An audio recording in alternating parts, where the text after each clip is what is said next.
நாம் இன்று கூடியிருக்கும் இந்த நிலத்தின் உரிமை பூர்வீக குடிகளுக்கு சொந்தம் என்பதையும், இந்த நிலத்தின் மீதான அவர்களின் இறையாண்மை ஒருபோதும் விட்டுக் கொடுக்கப்படவில்லை என்பதையும் நினைவு நிறுத்திக் கொண்டு, பூர்வீக குடி மக்களின் மறைந்த வாழ்கின்ற எதிர்கால தலைவர்களுக்கு இப்பொழுது மரியாதை செய்கிறோம். இந்த அக்னாலஜ்மெண்ட் கண்ட்ரி ஒவ்வொரு முறையும் நான் சொல்ற போதோ அல்லது மற்றவர்கள் மேடையில் சொல்லும் போதோ எனக்கு அந்த இண்டிஜினஸ் பீப்புள் அல்லது ஒரிஜினல் மக்கள் ஸ்ட்ரகிளோட பெருங்கட மக்கள் அவர் பீப்புள்ஸ் ஸ்ட்ரகிள் ஒரு பேரலல் தெரியுது. இப்ப அந்த கமலேஸ்வரன் இல்லையா, கமலேஸ்வரன் பேசும்போதே நீங்க கவனிச்சிருப்பீங்க, அல்மாய்வானம் கண்டுபிடிச்சிருப்பார். ஆஸ்திரேலியாவோட வரலாறு 225 ஆண்டுகள் அந்த மாதிரி அவர் சொல்லி கொடுத்தாங்க. இதுதான் எங்களை அறியாமலேயே அதிகாரத்தினுடைய வரலாறு எங்கள் மேல ஏற்றப்பட்டுக் கொண்டே. நானே தமிழ் மக்களுடைய அல்லது எங்களுடைய மக்களுடைய வரலாற்றோட ஒரிஜினல் மக்களுடைய ஸ்ட்ரகிள ஒப்பிட்டு பார்க்கிறேன்னா அதுல இருந்து சில பாடங்களை நாங்க படிக்கலாமா பார்க்கறது கவர்மெண்ட். இப்ப ஜோதிச்சு பாருங்க, எங்கட வரலாறு ஒரு 2000 வருஷமோ 3000 வருஷமோ அதான் அறிஞ்ச வரலாறு, தமிழர்களுடைய வரலாறு.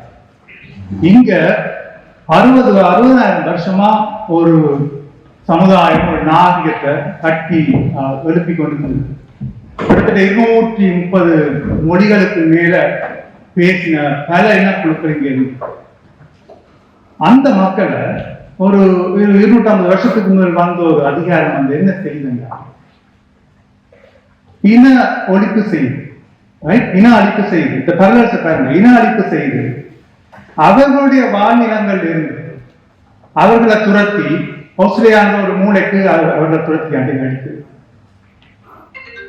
அவருடைய கலாச்சாரத்தை அப்படியே சித்தரிச்சு அழிக்குது. அந்த ஜெனரேஷனையே தூக்கி அழிக்குது. அந்த சோழன் ஜெனரேஷன் ஒன்றே உருவாகும்.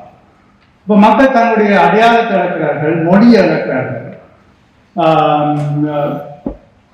தங்களுடைய வாழ்வு ஆதாரங்களை இழக்கிறார்கள், நிலங்களை இழக்கிறார்கள். இன்றைக்கு ஆஸ்திரேலியால 100% வாழ்ந்த மக்கள் இந்த சனத்தொகையோட பெர்சன்டேஜ் கிட்டத்தட்ட 3% தான் இருக்கு. ஆனா இன்றைக்கும் அபோரிஜினல் மக்களுடைய வரலாறு என்கிற காலத்துல ஒழிச்சு கொண்டே இருக்கு. அவர்கள் அதை பற்றி தொடர்ச்சியா பேசிக்கொண்டே இருக்க.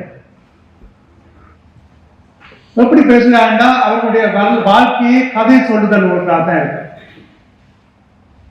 தங்களுடைய கதையை சொல்றார்கள், தங்களுடைய பெற்றோர்கள் கதையை சொல்றார்கள். அந்த பெற்றோர்கள் தலைமுறையா கதைகளை தன்னுடைய பிள்ளைகளுக்கும் பேர பிள்ளைகளுக்கும் சொல்லிக்கொண்டே இருக்கிறார்கள். அவர்கள் அப்படியான கூட்டங்களில் மற்றவர்களுக்கும் அந்த கதையை சொல்லிக் கொண்டிருக்கிறார்கள். இதுல இருந்து நான் சில பாடங்களை படிக்கணும். நான் ஏனே இதை சொல்றேன் ஒரு உதாரணம் சொல்றேன். இப்ப எங்கிற சமூகத்துல ஒரு விதமான ஒரு ஸ்டாக்ஹோம் சிண்ட்ரோம். என்ன ஸ்டாக்ஹோம் சிண்ட்ரோம் என்றா, ஒடுக்கப்பட்ட எங்களுடைய சமூகத்திலிருந்து வரக்கூடிய தலைவர்களை விட்டுட்டு யார் எங்களை ஒடுக்கி ஆள முயற்சி செய்கிறார்களோ அவர்கள் மீது பாசத்தை காட்டுற ஒரு தலைமுறையை உருவாக்கி, நீங்க இந்த அண்மையை நடந்த தேர்தல் சம்பந்தமா நீங்க ஒரு தலைமுறையோட நீங்க பேசி இருந்தீங்கன்னா தெரியும். என்ன சொல்றாங்கன்னா, போர் தான் எங்களை இனத்தை அழிச்சது, போராட நாங்க இவ்வளவு கஷ்டப்பட்டாங்க, போர் இல்லாட்டி நாங்க சுபிச்சமா வாழலாமே அதுதான் இந்த ஸ்டோக்ஹோம் சிண்ட்ரோம். இது போரின் குழந்தைகளான நான், பாலா, வரதராஜன் போன்றவர்கள் இப்படி நாங்க யோசிச்சதே இல்லை. ஆனா போரின் குழந்தை போக்கிஸ் நான். ஏனென்றால் எங்களுக்கு எங்களுடைய பெற்றோர் எப்பவுமே எங்களுக்கு போரையும் திணிக்கப்பட்டதை சொல்லிக்கொண்டே இருந்தார். அதை அவர் பொலிட்டிக்கலா செய்யல, அரசியலா அவர்கள் செய்யல, கதைகளை அவர் சொல்லிக்கொண்டே இருந்தார்கள். அம்மா அப்பா பிறந்து வளர்ந்தது நயனாதியில். நயனாதியில் எப்படி அந்த கோயில் எரிக்கப்பட்டது சிங்கள ராணுவத்தினால எங்க அம்மா சின்ன வயசுலேயே சொல்லியிருக்காங்க. சின்னப்படியடைக்கு அரசியல் சொல்லிக் கொடுக்கிற தேவை அம்மா அப்பாக்கு இல்லை. ஆனா கதைகளை சொல்லிக்கொண்டே இருக்காங்க. அப்படி கதைகள் சொல்லப்பட்டு கொண்டே இருந்துச்சு. இன்றைக்கு அது நாங்க செய்ய தவறிட்டோம். அதாலதான் ஒரு கடைசியா ஒரு 15 வருஷம் அந்த போர் கதைகளை மட்டும் கேட்டு வளர்ந்த தலைமுறை போராடதான் அவங்களுக்கு அழிவு. இதை பற்றி கதைச்சம் வேண்டாம், நல்லிணக்கம் தரப்பட்டது. இப்படி ஒரு சூழல் எங்களுக்கு வந்து இப்ப என்னன்னா இனவாதம் தான் போற இருக்கிறது. அதுக்கு எதிராக ஒடுக்கப்பட்ட மக்கள் குரல் எழுப்புற போது என்ன நடக்குது? இப்ப ஒடுக்கப்பட்ட மக்கள் குரல் எழுப்புவது இனவாதம் சொல்லப்படுது. இது அங்க மட்டும் இல்லை, இங்கேயும் இதுதான் நடக்குது. இங்கேயும் அவர்கள் மக்கள் எல்லாம் இந்த நேரங்களில் அவர்கள் குரல் எழுப்பும் போதெல்லாம் இந்த அரசாங்கங்கள் அந்த குரலை அமுக்கிறதுக்கான விடயம் பார்க்குது. ஒரு மல்டிகல்ச்சரல் சொசைட்டி, செக்யூலர் சொசைட்டி, உங்களுக்கு மட்டும் என்னத்துக்கு தனியான அதிகாரம்? இது என்னுடைய நாடு, நான் என்ன நீ ஒடுக்கி வச்சிருக்கிறேன், என்னுடைய அதிகாரத்தை நான் திருப்பி எடுக்கிறதுக்கு போற போராட்டத்தை என்ன நீங்க ஒரு இனத்துவேசம் சொல்லலாம். இதை புரிஞ்சு கொள்ற ஒரு பக்குவம் எங்களோட அடுத்த தலைமுறைகிட்ட இல்லை. அதுக்கு காரணம் என்னன்னா அது நாங்கள் எங்களுடைய கதைகளை சரியாக சொல்லிக்கொண்டே இருக்கிறோம். தலைமுறை சொல்றது இல்லை என்ன, அந்த சின்ன பிள்ளைகளுக்கு என்னத்துக்கு அதை சொல்லி அது இந்த மூட கெடுப்பாங்க. அதில் நாங்க தான் கஷ்டப்பட்டு வளர்க்குறாங்க, அது சந்தோஷமா வளரட்டுமே.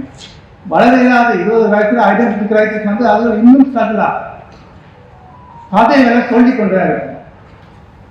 அப்ப இந்த கதைகளை யாரு சொல்லலாம், யாருக்கு அந்த சொல்றதுக்கு தகுதி இருக்கு என்று யோசிச்ச போதுதான் இந்த புத்தகத்துல முக்கியத்துவம் எனக்கு தெரியது.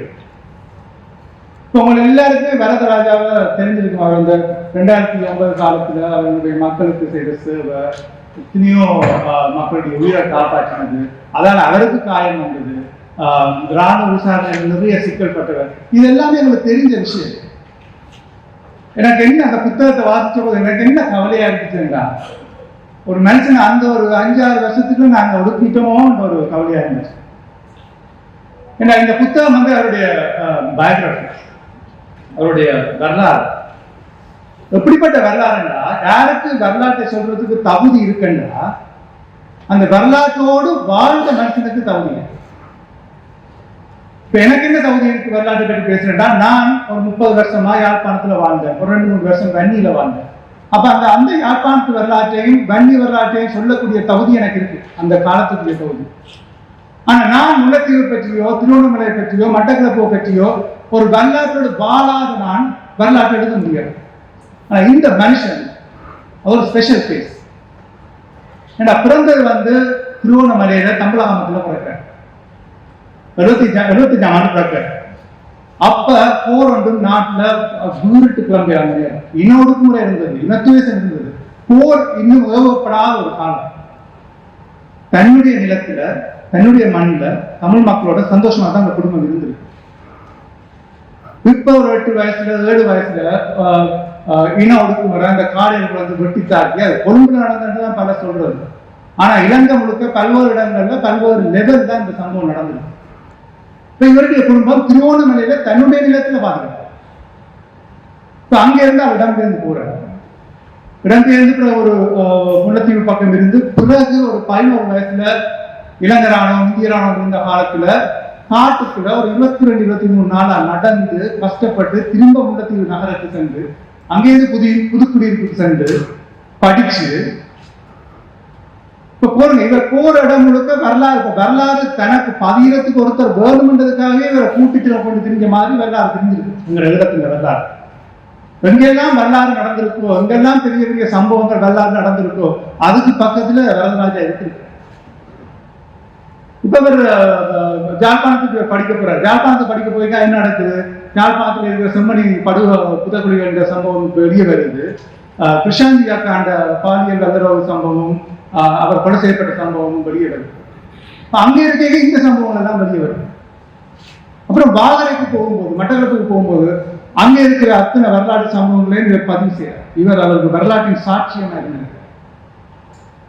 அப்புறம் அங்கிருந்து திருப்பி பாலா சொன்ன மாதிரி தான் இப்ப திருப்பி அங்க வன்னியில ஒரு சம்பவம் நடக்க போகுதுன்றதுக்காகவே போன மாதிரி வன்னியில போய் கஷ்டப்பட்டு. அப்ப இவரை விட எங்களோட சமூகத்திலிருந்து எங்களுடைய வரலாற்று சொல்றதுக்கு வேற எவருக்குமே தகுதி கிடையாதுன்னு. ஏனென்றா அவையவர்களுக்கெல்லாம் ஒரு சில நிலங்களை பற்றி தான் பரிச்சயம் இருக்கும், இவருக்கு எல்லா நிலங்களும் பரிச்சயம் இருக்கும், எல்லா மக்களை பற்றியும் தெரிஞ்சிருக்கும். அப்ப இந்த பயோகிராபியை வாசிச்ச போது இந்த கதை சொல்லல நாங்க இவர் தர்மராஜா ஒருத்தர் மட்டும் இல்லை, இந்த அக்காண்ட வரலாறு இருக்கு, நிறைய பேருடைய வரலாறு இது மாதிரி சொல்லப்படாம இருக்கு. அதனால கணக்கெடுக்காம போறோமோன்ற ஒரு ஆதங்கம் இப்ப வருது. இதை சொல்ல சொல்ல சொல்லத்தான் 3 விதமா இருக்கிற அபோரிஜின் மக்கள்கிட்ட குரல் தொடர்ந்து ஒழிச்சு கொண்டிருக்கிற மாதிரி. ஜனவரியில வந்து அந்த ஒரு இன்வேஷன் டே வந்து நீங்க மெல்பர்ன் சிட்டிக்கு போய் பார்த்தீங்கன்னா பல்லாயிரக்கணக்கான மக்கள் ஆஸ்திரேலிய அரசாங்கத்துக்கு எதிராக, ஆஸ்திரேலியாவுக்கு எதிராக குரல் கொடுக்கறதுக்கு கூடுவாங்க. அது அந்த 3 வித மக்களால சாத்தியமாக்கப்பட்டிருக்கு. இதை நாங்களும் செய்யணும் என்றால் எங்களுடைய மக்களுடைய குரல் வந்து தொடர்ந்து அதிகாரத்துக்கு எதிராக ஒழிச்சு கொண்டிருக்கணும் என்றால் எங்களுடைய கதைகளை நாங்க உயிர்ப்போட வச்சு கொண்டே இருக்கோம். அதை செய்ததுக்காக மிக்க நன்றிகள்.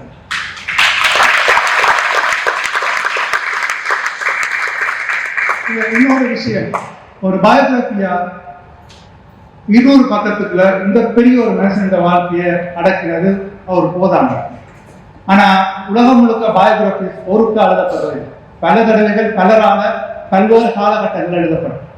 அது மாதிரி இவருடைய வரலாறு மூலம் மிக ஆழமாக இன்னும் மிக விரிவாக திரும்பவும் எழுதப்படணும் என்று வாசிக்கும் போது இருந்துச்சு. அதுக்கான சந்தர்ப்பம் எதிர்காலத்தில் அமையும் என்று நன்றி. உங்களை நேரில் சந்திச்சு கலைக்கிறதுக்கு இன்னும் சந்தோஷம். நன்றி.